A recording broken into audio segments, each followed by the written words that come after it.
Okay, Are we ready? yes. Okay, Paula, I'd like to say thank you for being our pre-meeting get-together. You do such a great job of welcoming everyone. You'd be a good talk show host. Um, my name, for everyone else, is Tracy Kenny. I'm the core team leader in training.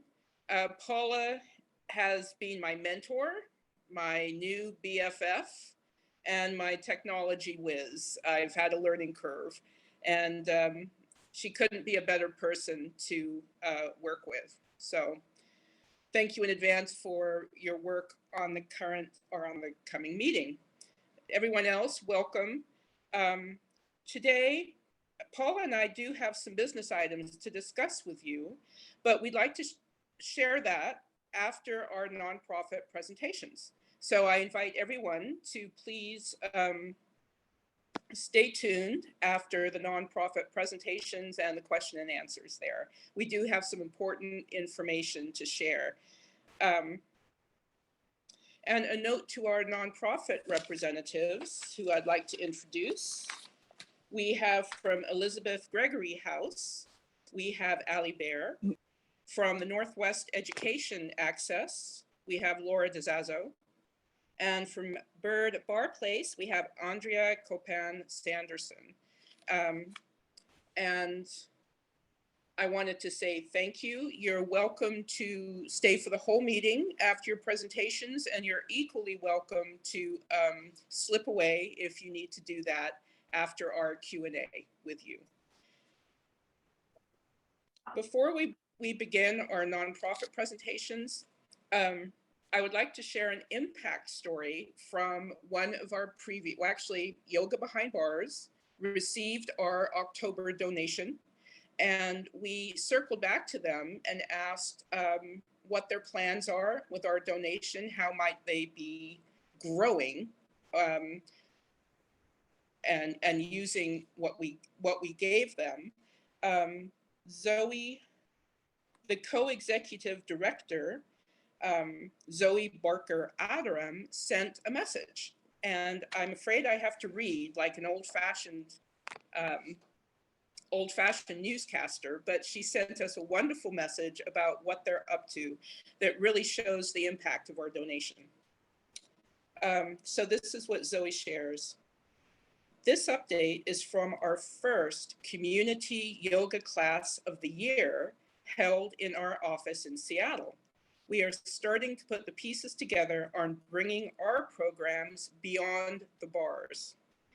This piece of the work is incredibly important because otherwise our relationship with each student would end when they are released due to Department of Corrections regulations.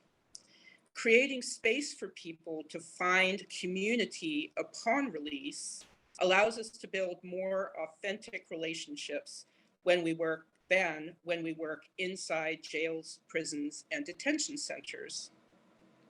It also allows us to develop a relationship when our students are released to support their trauma-informed yoga practices and to connect them with other organizations in the re-entry space. Today, two of our former students, Alyssa and Mariam, reunited as teachers beyond bars at our office to teach a yoga class. Mariam's 4-year-old daughter came too, as well as staff children who attended the class. What a joy it was to be together in this way. Mariam and Alyssa trained with Yoga Behind Bars while incarcerated and taught together there as well. They have a natural comfort and rapport with each other that creates a lovely experience for their students. Speaking from my own experience today, we are so excited about having regular community classes and are planning that by next month's offering, we will be able to start doing them in person at various venues around the area. This concludes Zoe's Yoga Behind Bars update, and I hope that you are as inspired as I am by their work. So that's a real solid, real world benefit to our donation, and the nonprofits do work locally. Next, we're proceeding to our nonprofit presentations.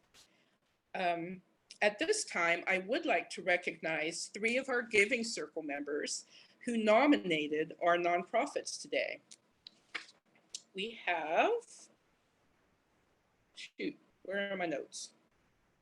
Oh, Jennifer Dolan Waldman, Melissa Thompson, and our own Paula Rothkopf nominated these nonprofits, which were chosen to present randomly today.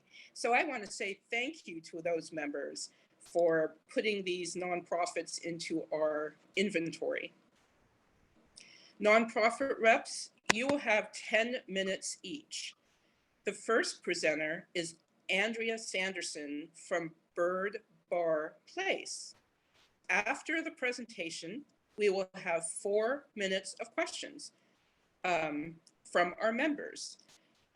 Please, members, enter your questions into the chat window so everyone can see your questions and we can moderate the question and answer portion of the meeting. So now I'd like to turn it over to Andrea and Paula Rothkopf to mediate the 10-minute presentation from Bird Bar Place. Thank you. Good evening, everybody. I appreciate your time and consideration this evening and your listening. I will go ahead and share my screen. I believe I have permission. Andrea, can you wait a second? You can share your screen, but I haven't pinned you yet. Okay. So 1 second. Okay. Like I say, I'm a little new to this. Okay, so you're on the screen. Okay. Thank you. I'll go ahead and share my screen.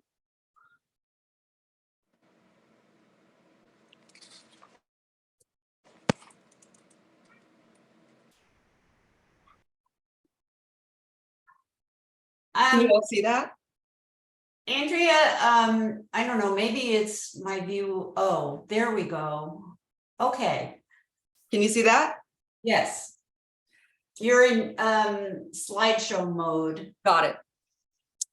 Well, thank you again. I'm here representing Bird Bar Place, and we are located in the Central District of Seattle. I heard you all talk earlier about your sort of your catchment area. We are in the Central District. We serve people living in the city of Seattle city limits, and then I'll talk a little bit about across the state what we're doing there. But our direct services, which if we were chosen for this grant, would go directly to people living in the city of Seattle city limits.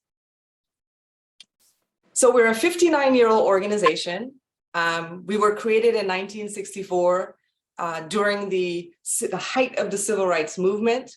We're considered a historically Black organization.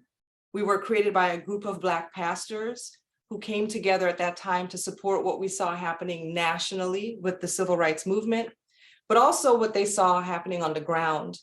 The Central District was once a predominantly Black community because of redlining, but nevertheless, it was where people worshiped, played, learned, they converged, they organized. And so we continue to be in the Central District today on 18th Avenue in this old refurbished fire station. But we were created also during the Economic Opportunity Act, or the Lyndon B. Johnson's War on Poverty era. And so we received the first set of funding from that act when it passed, and we continue to receive that funding today in the form of block grants. Our name in particular honors this wonderful woman. Her name is Roberta Bird Bar. She was an early staffer at the organization. Unfortunately, I never got a chance to meet her, but she did work for the organization. She also went on to become the first Black female principal in the Seattle high schools. She was at Lincoln High School. She also went on to do some stage acting. She starred in A Raisin in the Sun. And she also did a program on TV called Face to Face, where she was interested in interviewing people who were doing things on the ground, supporting each other in their communities.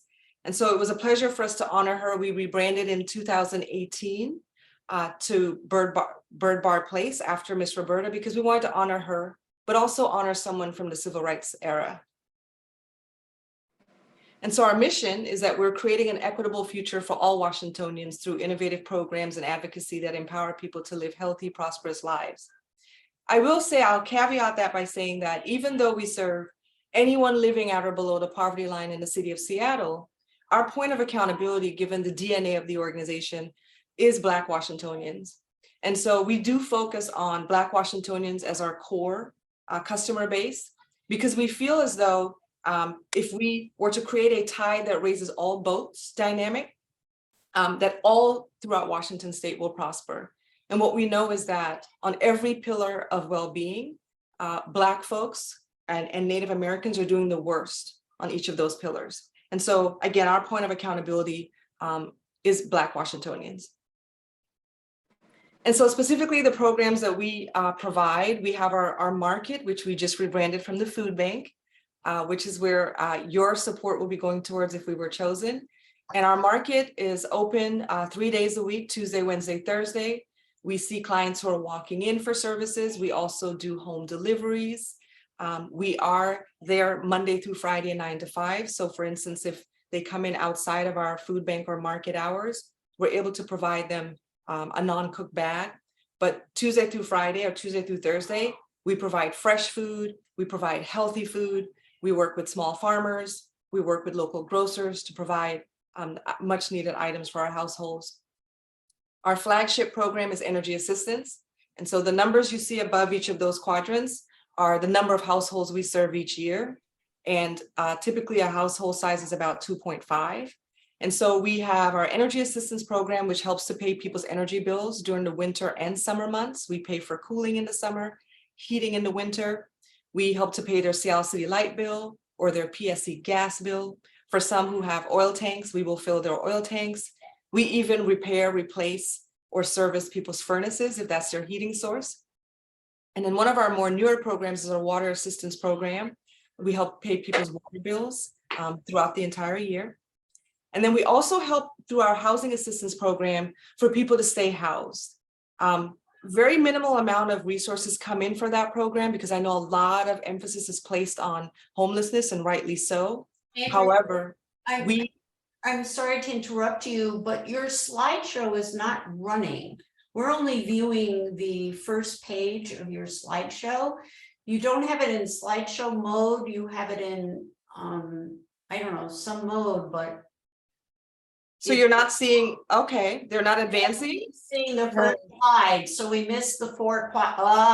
There we go. So I don't know if you have to click for each slide, but it's okay. Go ahead. Okay, if you don't mind this format, are you okay with this format? Yeah, it's okay, but we just, you need to click on the slides so we can see them big. It's very hard to see them on the left. Yeah. You see this? That's our beautiful building on 18th Avenue. That's Miss Roberta Bird Bar, our mission statement, and then our community programs. Can you see those? Yes. Okay. And so our housing assistance program in particular helps people stay housed. If they're in danger of being evicted, we will pay their back rent so that they are continuing to stay sheltered, and also coupled with energy assistance. The two do go in hand. They have to qualify for energy assistance in order to receive rental assistance. But the idea there is that we support their housing needs so that they stay housed. And then we have our Community Connector program, which we compare that to sort of the patient navigator program in the hospital system, if you will. We have a lot of people, especially since the pandemic, who are new to poverty, don't understand how to navigate for services, application processes, all the jargon. And so our Community Connector helps to do connecting them to other agencies that provide services that we may not provide, but also helps them to navigate through our suite of services. And then we have these one-off programs that we've done since COVID. I'm sure you've heard about the myriad of things that our social service nonprofits have had to do to respond to people in need during COVID. We hosted vaccine clinics. Early on in the pandemic, we were distributing masks, sanitizers. We're still distributing tests today to anyone who needs it. And then people were speaking out about needing mental health services and needing financial support and financial education. So we brought those programs online through the pandemic, and will continue them as long as they need them. This is a key art example of one of our mental health workshops that we held in December, our financial education workshop that we held last June. We'll be doing another mental health workshop coming up here in March, and then we'll be doing a financial education one coming up in April. Andrea, you have about 2.5 minutes left. Thank you. I thought I would include a quick quote from our client, Brittany, who talks about how helpful we are in connecting her with services. But now I'll move on to our community engagement arm. We serve people who need immediate needs, shelter, food, utility assistance, direct services, living in the city of Seattle. We've also adopted the entire state of Washington, looking at policy and systems change, supporting our Black communities. So we author studies. These are examples of studies that are on our website, where we're looking at education, economic stability, we're looking at health equity, criminal justice, civic engagement, and we're gathering qualitative and quantitative data to help inform legislation, to help inform organizing, and to also share with other organizations who are serving a large swath of Black people. We also are going into the next step in our work, looking at maternal mortality. We're hearing really deeply that this is a pervasive issue in our Black community. So we'll be studying that over the next 3 years. We're also looking at how we can increase home ownership to our Black residents in the state of Washington, specifically King County and North Pierce County. We'll be working with several Black organizations, as well as Civic Commons at Seattle Foundation, to roll this program out. And finally, just wanted to let you know that, again, your grant will specifically, should we be chosen, going to help seniors, 15 seniors that we've adopted in our market, to help them purchase needed items, fresh food, which is what they're saying they want, adult diapers, things that are hard to come by in food banks, and also over-the-counter medication. And so also there are other ways to support the organization. Other partner organizations such as yours have supported us through volunteering, using your platform to speak to anti-racist policies, contributing to a building fund that we're putting together now, but also continuing to invest in our direct services. And I thank you. Thank you, Andrea. Okay, so folks, if you have any questions, please use the chat window and make sure you're typing to everybody so everybody can see everybody's messages. And so I'm not seeing any question.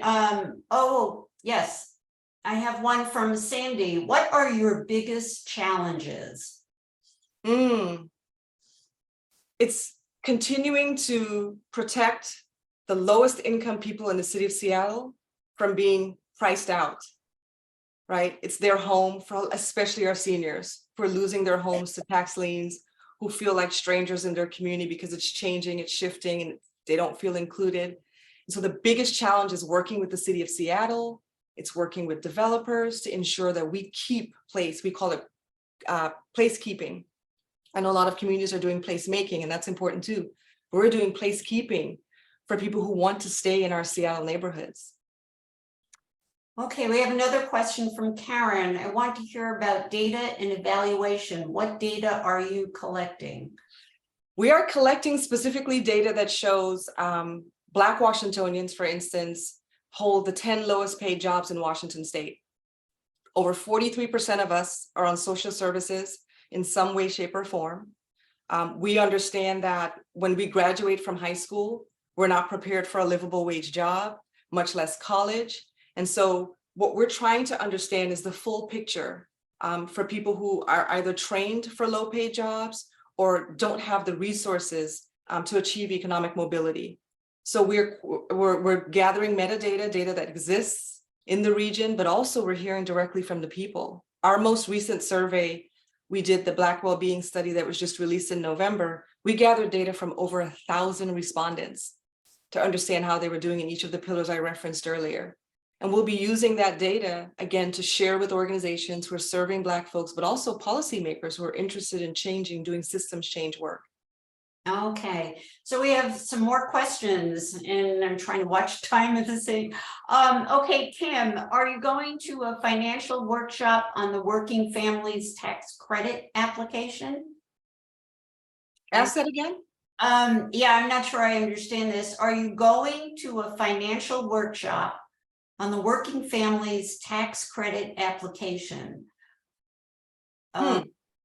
If we don't understand that, we can go to the next question. I will say we do support the working families tax credits. We're following legislation, we've signed on pro, and so we are in support. Okay, good. Karen has asked, what have you learned from the data? And maybe you've covered that. What have you stopped doing that was not effective, and what are you doing that is more effective? Thank you for that. Moving the needle. Yeah, so we used to have an employment and training program, not a knock on any other agency that does employment and training and workforce development, but we found that a lot of our programs were training people for those low wage jobs. And so until we can do it well, until we can create a pipeline for people to make at least $18 an hour, because that's the real minimum wage in Seattle, it's not $15, then we will not be doing employment and training. We will be partnering with other agencies who do it differently, who do it better, who can create a pipeline to high wage jobs, to livable wage jobs.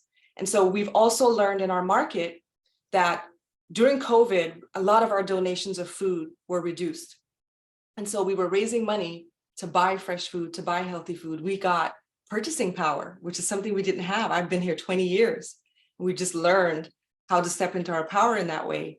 So when we're hearing from clients specifically what they need, we're able to purchase exactly what they need to provide for them. If you come into our market, you'll see that we have quite similar food options to PCC that's not too far from us. Oh, thank you, Andrea. Our time has concluded. I do want to make one note. Carolyn asked a question about your overall budget. That's on our website. Andrea and all the other nonprofits had completed their summary reports. So answers to budget questions, please go to our website. Okay, so our next presenter is Allie Beer, who's Executive Director of Elizabeth Gregory Home nonprofit. And Allie, give me a chance to get you set up. And I would like to thank Andrea for coming.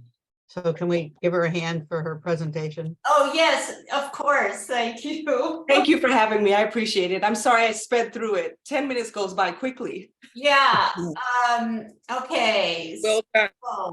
So, okay, Allie, I'm getting there. There you are.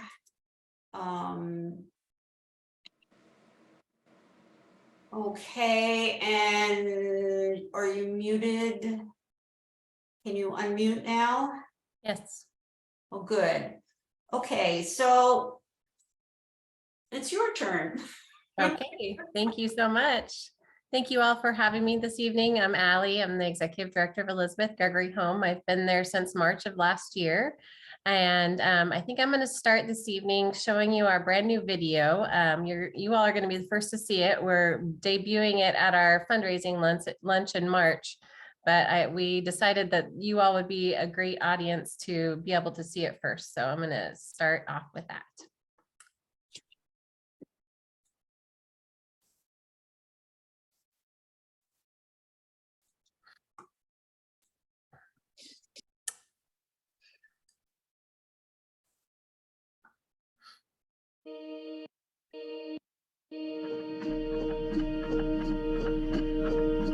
Everybody deserves to have more than just their basic needs met.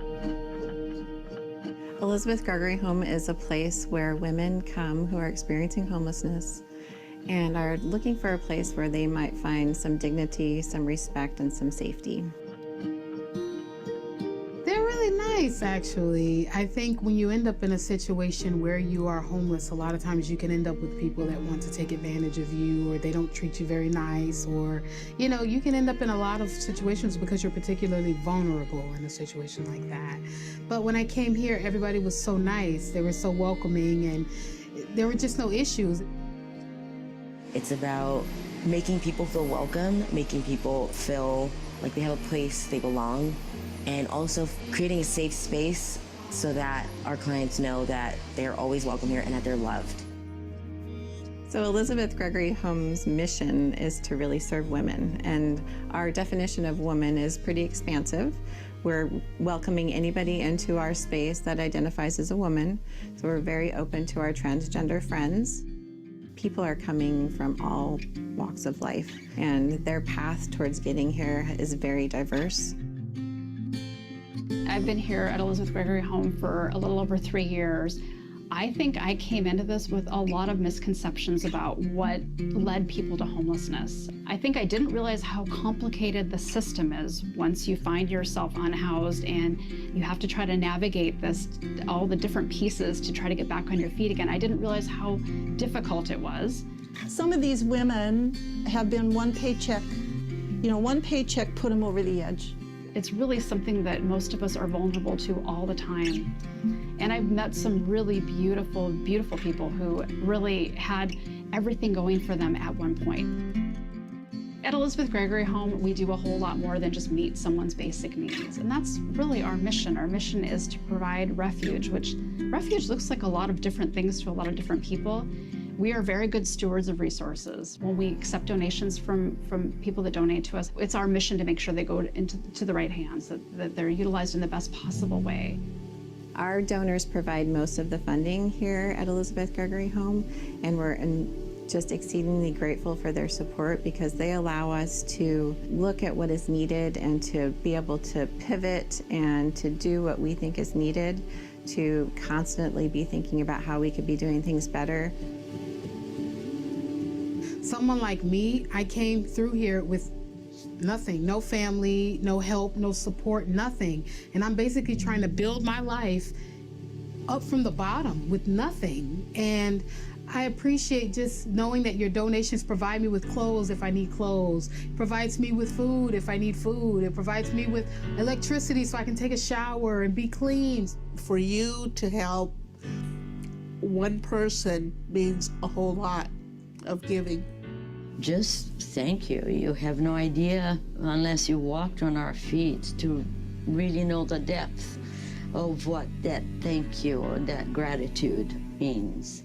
Thank you for just giving. Thank you for giving. And it's really appreciated, especially by someone like me.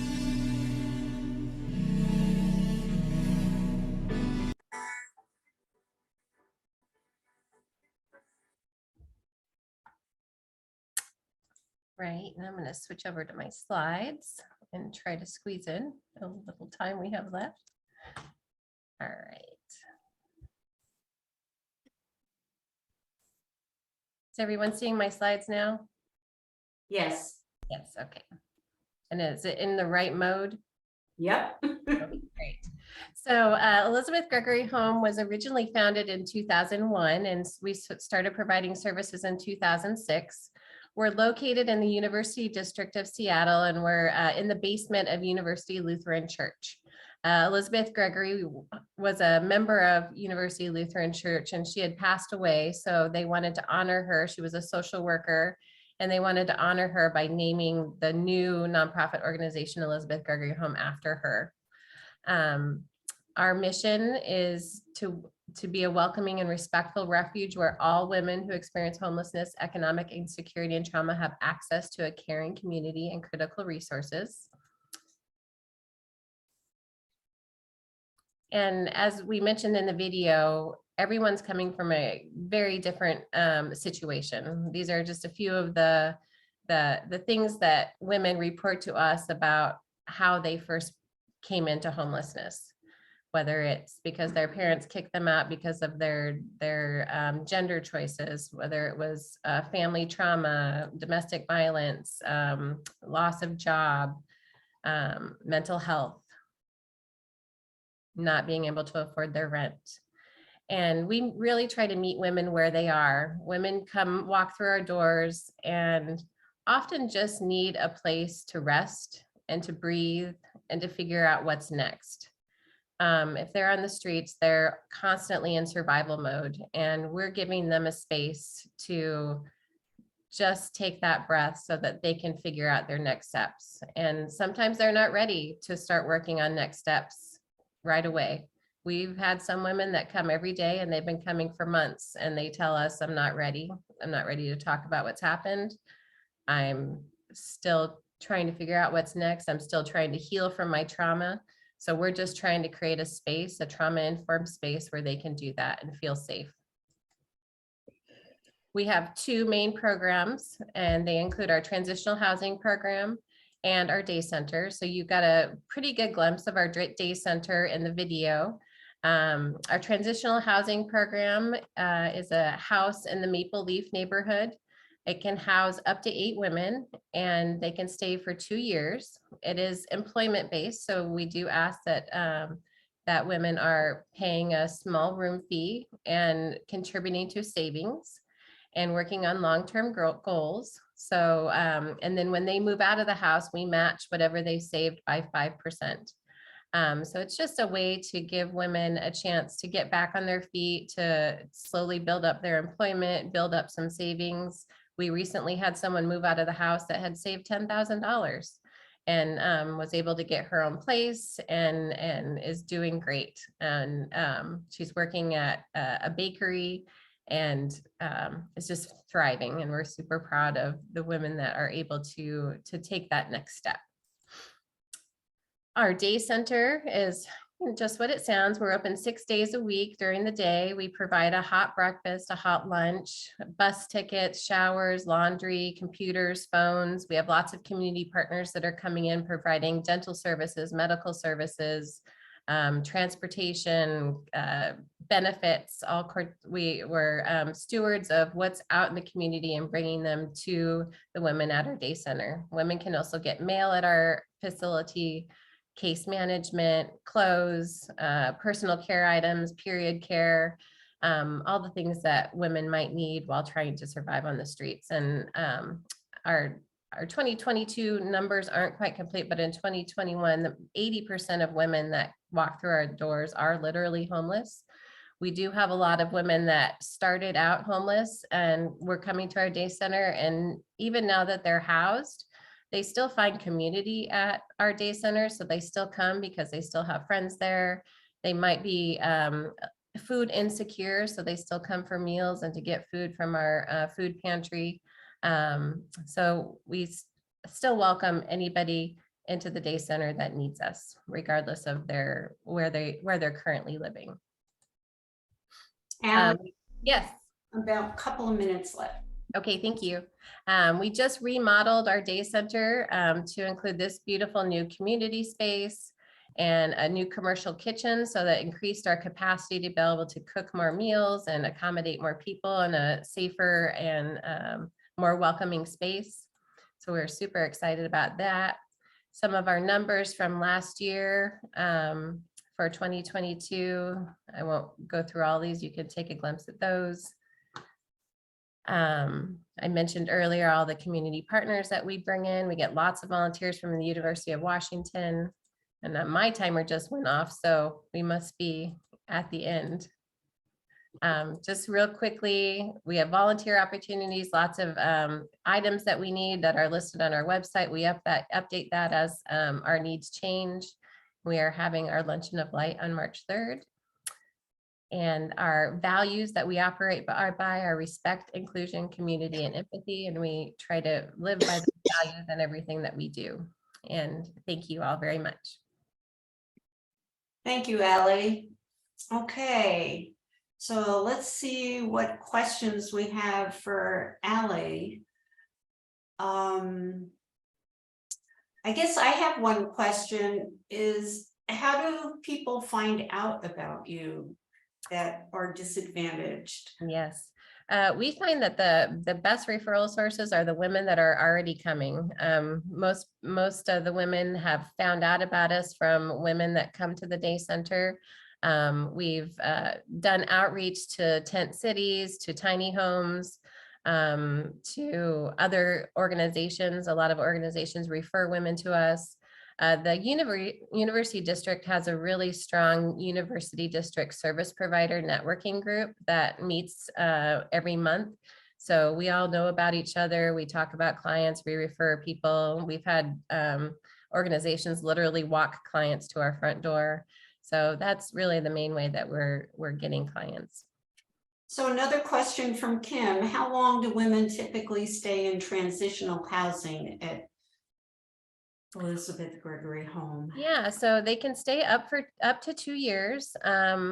That's probably not typical. Usually, I would say usually 6 to 9 months is normal for how long it takes someone to get back on their feet, get stably employed, get everything in order, get a little healthy savings so that they can do a down payment on an apartment. So I would say 6 to 9 months, but we do have women that will stay the full 2 years. And we have some women that stay less. So it's kind of all over the place. Okay, we have one more question from Tracy. How would your nonprofit utilize our donation if we received it? New program or expansion? I think I'm gonna give the answer that lots of nonprofits don't like to talk about. And our most vital resource is staffing. And if we didn't have the staff that we had, we couldn't do the work. We couldn't keep our doors open. And often salaries are the hardest thing to fund. A lot of grantors won't fund salaries. So your contribution just makes things a little easier. We tried to pay we just upped our lowest employee to $20 an hour. We're trying to get everybody up to that living wage, which is really hard in the nonprofit space. So I'm just going to be really honest and say it's going to go to the bottom line to help cover our valuable salary. Okay, thank you, Allie. Thank you. And our last nonprofit is Northwest Education Access. And Laura, give me a bit and I will get you set up. Sounds good. Let me know whenever you're ready and I'll share screen. Okay, you should be able to share your screen now. Okay. All right. That's showing up. Let me get it into slideshow. All right. Can y'all see that? We good? Yes. Excellent. Well, it's loading actually. Oh, okay. Let's see. So I won't start the clock yet. I'm hitting resume share. Is it showing now? No, it still shows loading. Oh, well, now you've got to share your desktop again. Let's try.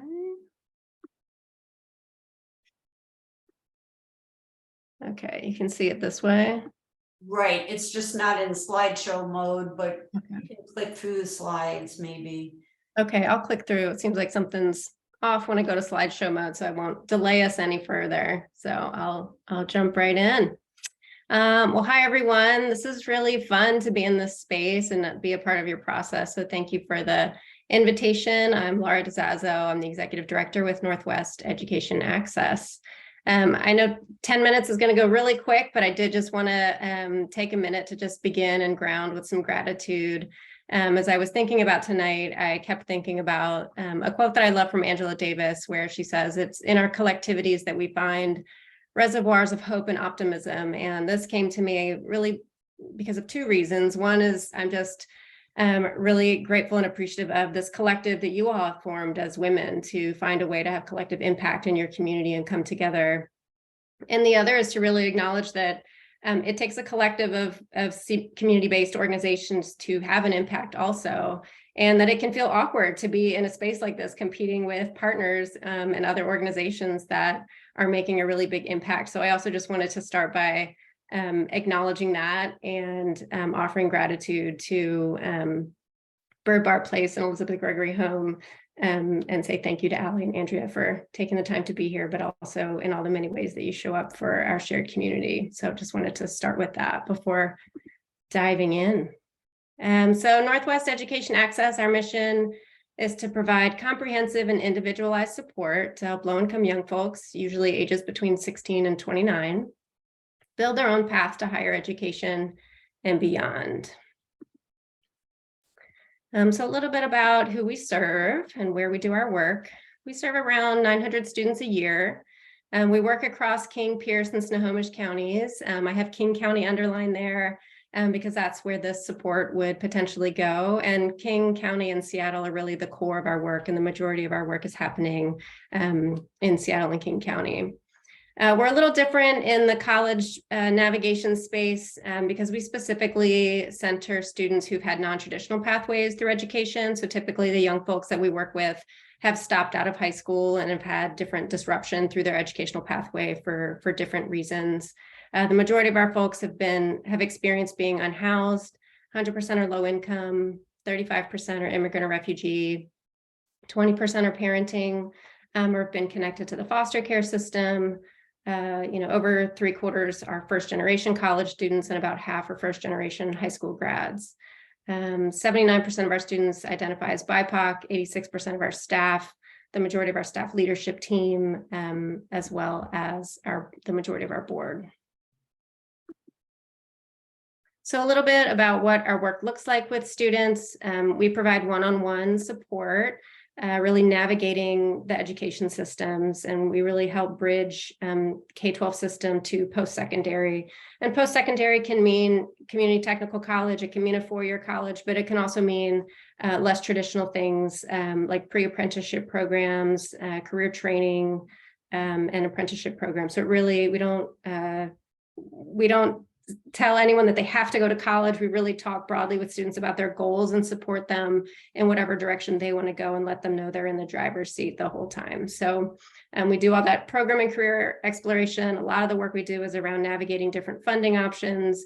We do have a limited direct scholarship program that we offer students, but really we're working with them to connect other community-based resources as well as school-based resources that they may need to just support their continuing through their pathway and that persistence.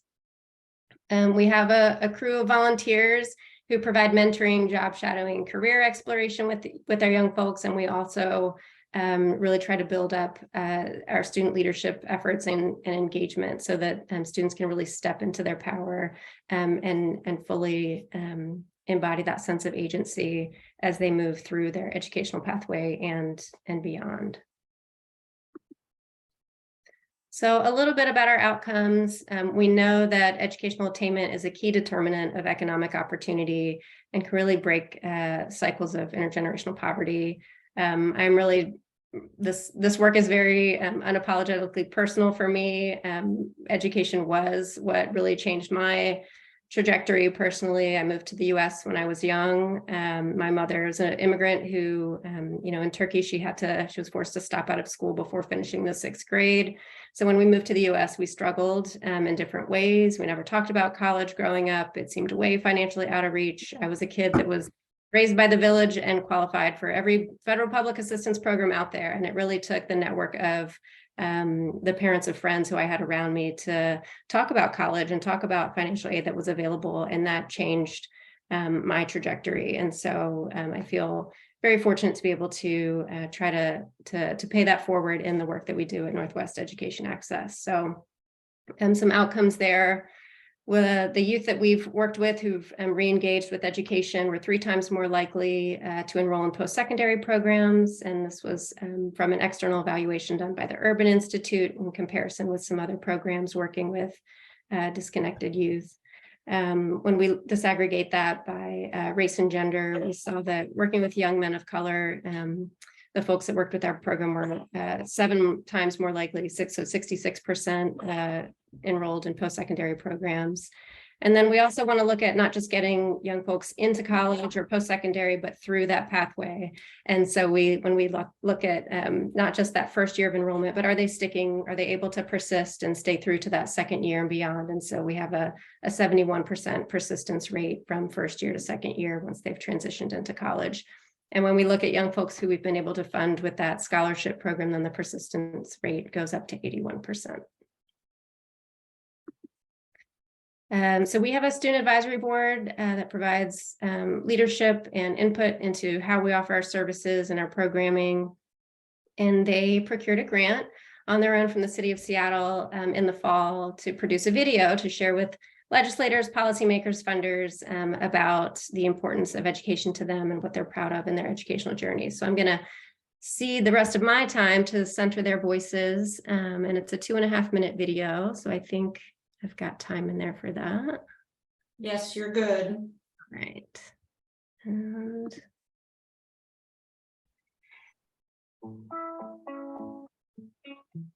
Washington should continue supporting educational access and completion because it allows students to have a lot more support. Students deserve chances to complete their educational goals and achieve their goals in life. Because students really need help, money to follow up their dream. It gives me hopes for my career and my future. Also, education provides stability, provides a degree that you know that nobody will take your degree away, even something will happen in this life. One thing I'm really proud about in my educational journey is the fact that I was able to navigate a lot of these things on my own. What I mean by this is I didn't have a parent or a family member that has previously gone to college to give me an advice or walk me through any of these processes. The fact that I keep studying despite the times I have failed and I move on. I have been fortunate enough to receive financial support, emotional support, and even opportunities to reach out to other young students to hopefully connect them with these resources. I can also say from personal experience that I don't know where I would be without these programs. They have made my college career a lot less stressful and have made it to where I don't have to face as much struggles or hardships that I would without them. Is the key of the success for whole of your life. I really want to communicate to legislators that these programs are so important and that without them, a lot of students like me would feel really helpless and confused through their college life. I would also like to thank NWA team for always supporting and encouraging students to keep studying and walk along with them for their educational pathway. Overall, I just want to make it clear how thankful and blessed I am to be a part of these programs, and I hope that they can continue to receive the support they need to continue running and providing these resources to young students like me.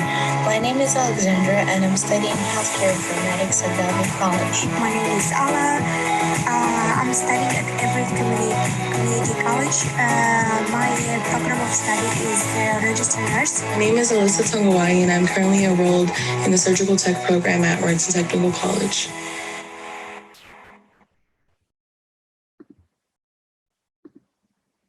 Well, thank you, Laura. Let's see what kind of questions we have for you from our members.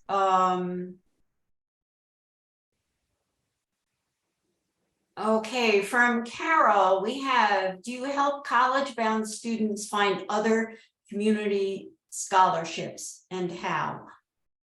Yeah, I would say that's really the number one reason why young folks reach out to us is really unpacking that mystery of how do I pay for school?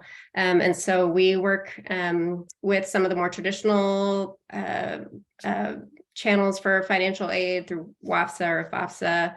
But we also work with a lot of different community-based scholarships, and we have a resource list, and our education advocates or our staff that work directly with students. There's a large network of sharing in terms of which students might qualify for which streams of funding, and so that's a constant portion of our work. Okay, for folks typing questions, make sure that you select everyone on the to field. So the messages go to everyone. We don't have the ability. I'm sorry. We're not able to. It only gives us the choice to send it to the host.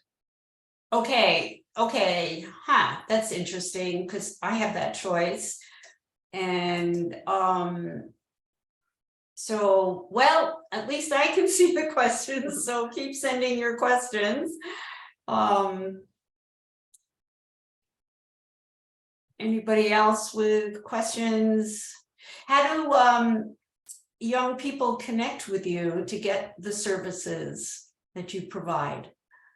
Yeah, we partner with over 50 different providers who work in different spaces like housing or food or in libraries at different GED or alternate high school credential programs. And so it really is word of mouth.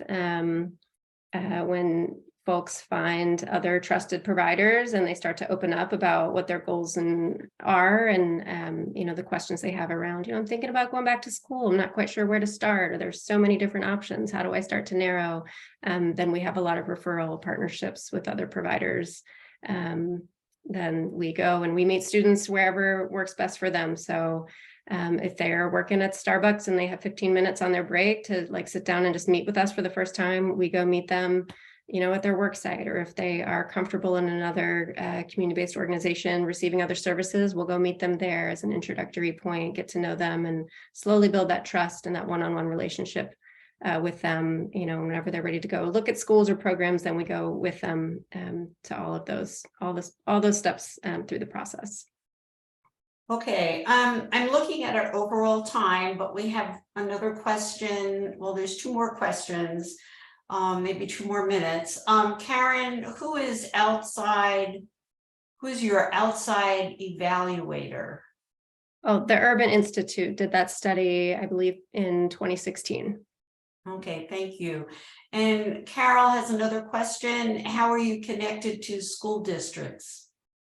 Great question. We typically don't partner with comprehensive traditional high schools because, again, we center youth who've had disrupted pathways through education. So typically when we're working in a K-12 district, we'll work with either their alternate high schools or what's called re-engagement sites. So those are programs that are housed in K-12 districts, specifically folks who've stopped out of high school and are returning in a format that's more flexible. But we typically don't work with traditional high schools because we're not working with those students who are having a spring high school graduation and direct enrollment to college in the fall. Okay, well, thank you, Andrea. And I'm going to turn this over to Tracy for our closing remarks. And Tracy, bear with me. Hey, can you hear me? Yeah, but I want to put you up as the key speaker so everybody can see. Okay. And everybody's muted. All right, Tracy, take it away. All right. I would like to thank Ali, Laura, and Andrea for those excellent presentations. Thank you for your time this evening. To our membership, we hope to have the voting ballot out by Friday. So please keep your eye out for that in the email. And once our votes are tallied, we will proceed with donation instruction for this round. Laura, our most recent speaker, spoke about gratitude and acknowledging even her competitors for the donation. And so I'd like to start by Paul and I would like to express some gratitude for previous core team members. Their names are Virginia Heineman, Susan Wood, and Melissa Thomas. And they are the most recent core team members, other than Paula, of course, and myself. And we wanted to acknowledge their efforts. In the last year, within a few months of each other, however, they needed to leave the core team due to real life demands. I'll also mention Sandy Farnham is also a previous core team leader. And we wanted to, she remains a member of the group, and we wanted to acknowledge her efforts as well. But with that turnover, that left Paula kind of on her own. And she ran the October giving event on her own. She made a call to our membership for additional volunteers, and several people did respond. But in the course of just a couple of months, December and January, we realized it was a huge learning curve and a big time commitment to form basically a new core team. And sadly, the work involved and the people who had stepped up realized it wasn't a good match for them. And Paul and I have very sadly concluded that we just cannot move forward with this giving circle for Greater Seattle, and that after 7 successful years, and Paul has been there every step of the way, this will be our last donation event for this chapter. We came to this decision thoughtfully and realized we just can't push that rock up the hill. We wanted to thank you, our members, for being part of this chapter. Paul has been a hero in particular, and she and I are both committed to Giving Circle philanthropy, and we will be giving our members here, this chapter, some information and direction on local giving circles you may want to continue your giving journey with. That concludes my remarks. I'm very sorry to have to close on this note. I think Paula has just a couple of things also to add, and then we'll say goodnight. Thank you, Tracy. Let's see. Yes, it's been a journey for me. I've learned so much, and it's actually been pretty awesome to see what our Giving Circle has done and how many nonprofits. It's something like 38 nonprofits.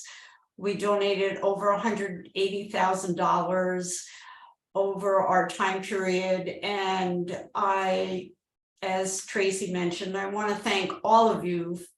There are some members that were part of the Giving Circle before I even joined that are still with us. And so it is sad for us to say goodbye. And of course, my heart is a bit broken, but I will continue with other efforts, and I hope all of you will too. And I guess we have 2 more minutes if anybody else wants to say anything. I can unmute everybody. Maybe. You know what? I don't know. You. Okay, I tried. I think we can unmute ourselves. Yeah. Yeah, and so Paula, thank you very much. I Yeah. greatly appreciate all the work that you've put into this and introducing me to the Giving Circle like this, a philanthropy circle, and I am interested in continuing with another group. So I appreciate also letting us know how that is possible. And I know Paula from starting at the Y at in the bicycling class when you started telling us about this, how long and hard you have worked on this, and with enthusiasm, I might add. So appreciate all your effort, and so nice getting to know you too. Yes, ditto. I don't know if we're briefly gonna end. We have like, I think maybe 1 minute. So thanks to the nonprofits for attending, and we will be in touch with you once we get our results. And again, goodbye to everybody, and thank you for being a part of this giving. Thank you. Bye-bye. Thank you, Bye. Vicki. Thank you. Bye. Thank you. Thank you. Bye.